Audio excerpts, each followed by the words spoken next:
Oh, who can that be?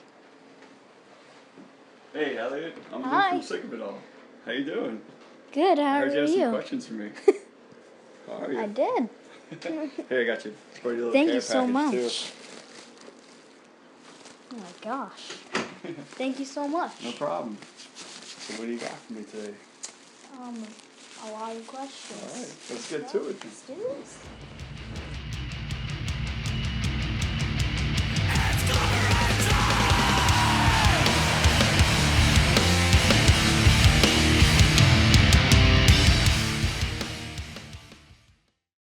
Hey guys, this is Elliot from Little Punk People, and today we're interviewing Lou from Sick of All, just like that, you know? All right. Yeah, let's do this. You got a cool room, man. Thanks. Nice. When did you start writing your next record? We still have a couple of songs from the last one that we needed to, we didn't include because they just didn't feel right. So we're working on some of those, and right now, me and my brother Peter working together, writing some songs for our next one. Okay. My favorite songs are Road Less Traveled and Step Down. What's your favorite song that you made? Oof, that's a hard one. From the from our first album, it's a song called "Alone," because I really love that one. Just the music and the lyrics. There's so many, you know. I like "Road Less Traveled" off the new album. "Outgunned" off the new record. I love. God, there's so many. You know, "Scratch the Surface," all of them. But I think "Step Down" came out great because it started out as a joke. Like the riff that we played, we were like joking around about old oi and punk bands, and it just morphed into this great song. And then I wrote the lyrics first, and then I brought him into the band, and Armine said fine tuned it, and he rewrote it, and it came out. It's a classic now. So. Cool. What was it like growing up in Queens? And how do you like New Jersey? Queens is nice, man. I mean, it was a good, diverse neighborhood. The houses were close together, but not too close. Queens, for some reason, that area was a breeding ground of good music. You had the Ramones from there, a lot of jazz musicians, but I'm not really big into jazz. But I remember Louis Armstrong was buried down the street from me. Then you had great hardcore and punk bands like Murphy's Law, Leeway, Reagan Youth. Where we live in Jersey now, it's very much like my neighborhood in Queens was growing up. All the neighbors know each other. Everybody's cool. Everybody watches out for each other. I think Jersey gets a bad rap, and I just heard on the news a couple of days ago they're saying that Jersey was voted the most hated state or something like that by all the other states. They took some kind of poll. It's because they don't. The thing is, I think it's funny and good. Keep all the idiots out because this is such a great place. Keep it our secret. Can you tell us a little bit about your old friend, Big Charlie? Wow. Big Charlie. Big Charlie was like one of the big. His name was Big Charlie because he was a big man. There's a real funny story about Big Charlie. He was bouncing at the Dictators, the old punk band, did a reunion show, and in their show they have this song where people throw White Castle hamburgers around. So at the end of the show, that was the song they played, and then the show's over, the band's off stage, and people in the crowd are still throwing the hamburgers around. And Big Charlie is like, "Everybody stop! The show's over. You gotta leave. You're making a mess, whatever."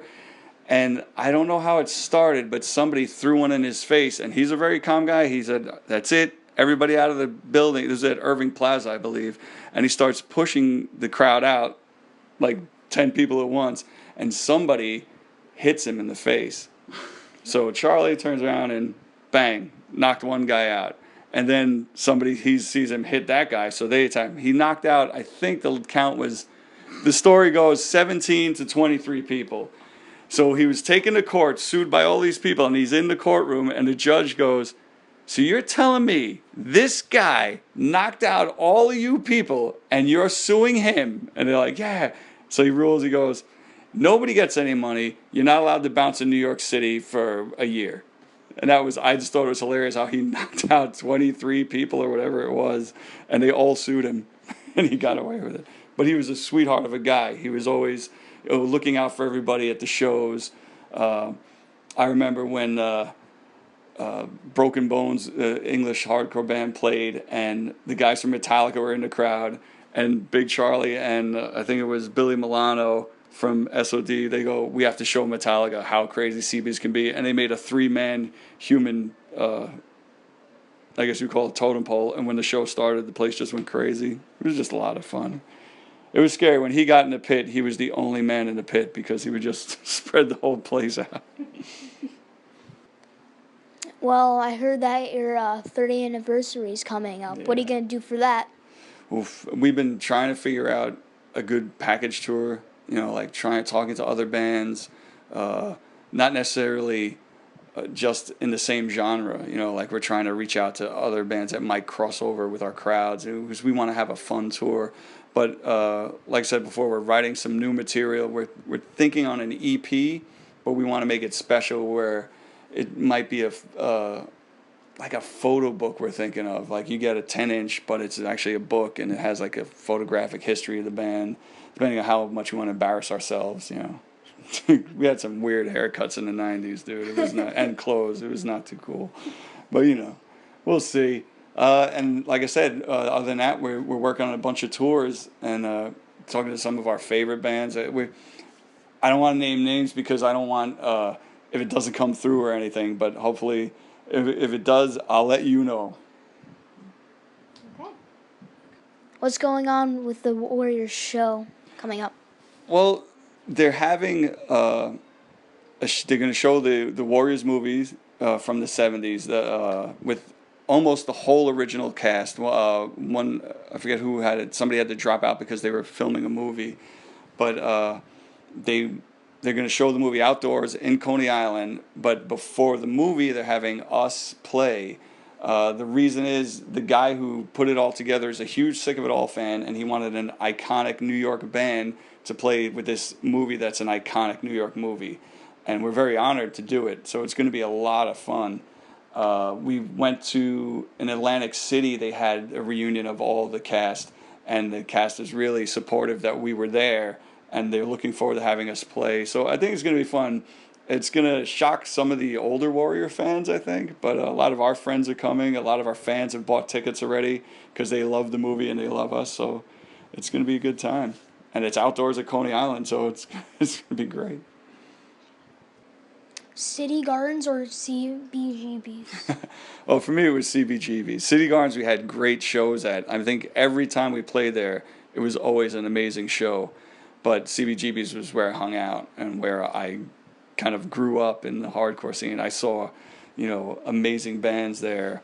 I saw Corrosion Conformity was my first CB show, and then I got a flyer at that show for Agnostic Front's homecoming show from their Victim in Pain tour in '85 or whatever it was, and that's when I first saw Agnostic Front, and that was a show that sold me just totally on going to hardcore from then on, because I was standing in this middle of this packed CBGBs with everybody had a shaved head, and I had really long hair and my Motorhead jacket, and this guy came up to me and we started talking about music, and he was like, "Oh, it's cool that you came down to the show," and it was Vinny Stigma who played guitar for Agnostic Front, and I was sitting there going like, when I went to see Black Sabbath at the Garden, I didn't get to meet Tony Iommi and hang out with him before he got up on stage. This is the music I love now.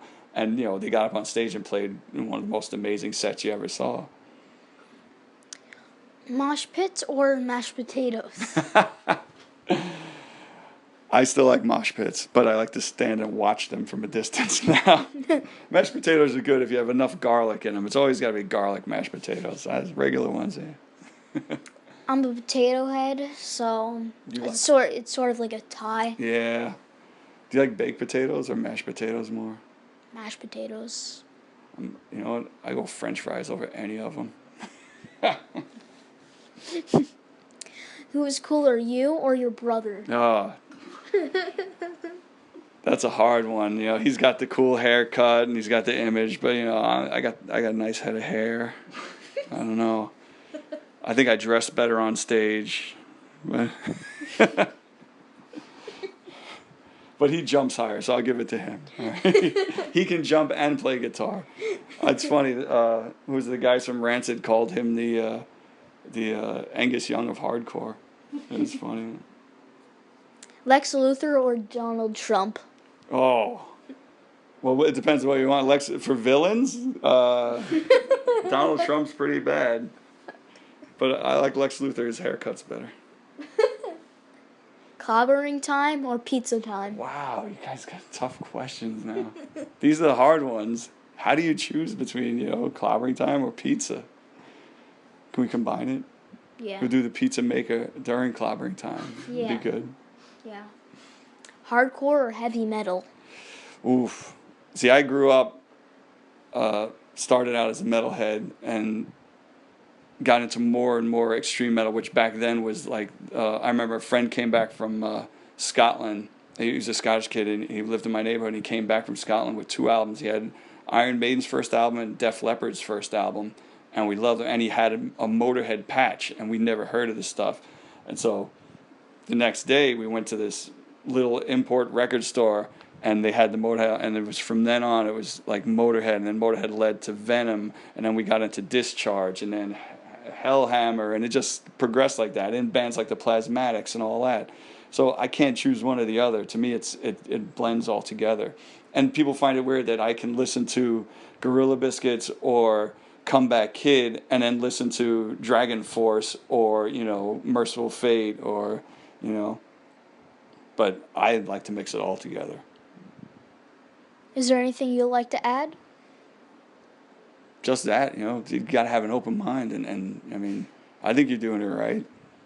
You got Freddie Mercury, you got Kiss, you got a Black Flag shirt, That's the thing. It's like I said, it's like traveling. If you can't travel, open your mind musically. And, you're not going to like everything. I'm not saying I like every band I've ever heard. Some bands really suck. I'm sure you and me don't like a lot of the same bands, but, you just got to keep your mind open. Thank you so much for Thanks the for letting interview. me in your house. It's really cool. Thanks. It's just a good thing I was walking by. It's awesome.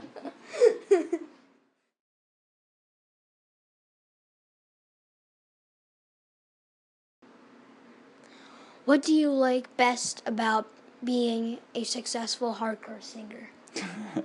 Well, I wouldn't call myself a singer, first of all. That's an insult to singers. I'm a guy who screams in key sometimes. What do I like best about it? Traveling the world. Really, that's we met so many people, and people have always looked out for us. A lot of my friends say that between Scratch the Surface and Built to Last, you can see where we went from being totally angry to being more focused with our anger. And part of that, in songs like Built to Last, we had Good Looking Out, and songs where it was more positive because we were doing so much touring on Scratch the Surface. We were in South America, and there were shady promoters trying to rob us, and the fans, the kids, would physically stick up for us in these situations and really look out for us and take us into their homes and meet their grandparents, and they would cook dinner for us. And so we've made friends for life all around the world, and I think that's one of the best things about being in a band. I know bands that you wouldn't call successful, but they've gotten to travel to Europe or Japan or wherever, and I think that's great. Traveling is one of the best things you could do with your life.